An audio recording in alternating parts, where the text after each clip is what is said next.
నెల్లూరు కనకమహల్ సెంటర్లో బాబు ice cream opposite ఓ ప్రముఖ shopping mall grand గా లాంచ్ అయింది.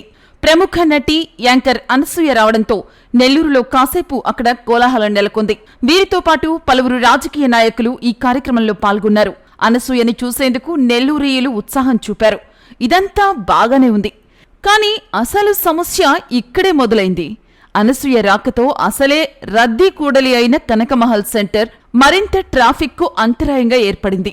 ఈ సెంటర్లో చిన్న రోడ్స్ అవడంతో మామూలుగానే రద్దీగా ఉంటుంది.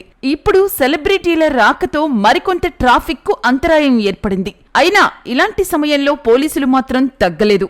వారి డ్యూటీ పవర్ ఏంటో చూపిస్తూ ఎంతటి ట్రాఫిక్నైనా క్లియర్ చేసుకుంటూ ముందుకు సాగారు. వేరే స్ట్రీట్స్ కి దారి మళ్లించడం, వారికి సూచనలు ఇస్తూ పనిచేయడంతో తక్కువ టైంలోనే ట్రాఫిక్ క్లియర్ అవుతూ వచ్చింది. వాహనాలు ఎక్కువసేపు కూడా ఆగకుండా చూడగలిగారు. ఇటువైపు విజయమాల్ గేట్, రామచంద్రారెడ్డి హాస్పిటల్ వీధులు, అటువైపు గాంధీబొమ్మ సెంటర్, కొత్తహాలు వీధులన్నీ వాహనాలతో రద్దీగానే కనిపించాయి. అయినా పోలీసులు ఎక్కువ సమయం వాహనాలు ఆగకుండా వాహనదారులకు సూచనలు ఇస్తూ వారు పనిచేయడంతో ట్రాఫిక్కు అంతరాయం తగ్గిందనే చెప్పాలి. పోలీసుల పనితీరుకు నెల్లూరులో శభాష్ అనే ప్రశంసలు అందుకోగలిగారు. కానీ ఇలాంటి నిత్యము రద్దీగా ఉన్న ప్రదేశాలలో సెలబ్రిటీలను తీసుకువచ్చి సెలబ్రేషన్స్ చేయడం ఎంతవరకు సబబు అనేది ఆలోచించాలి. ఎందుకంటే పార్కింగ్ సదుపాయం కూడా లేదు. ఒక్క వాహనం ఆగితే వెనకాల 20 వాహనాలు ఆగిపోతాయి. అలాంటి ప్రదేశంలో ఇలా చేయడం అనేది కరెక్టేనా?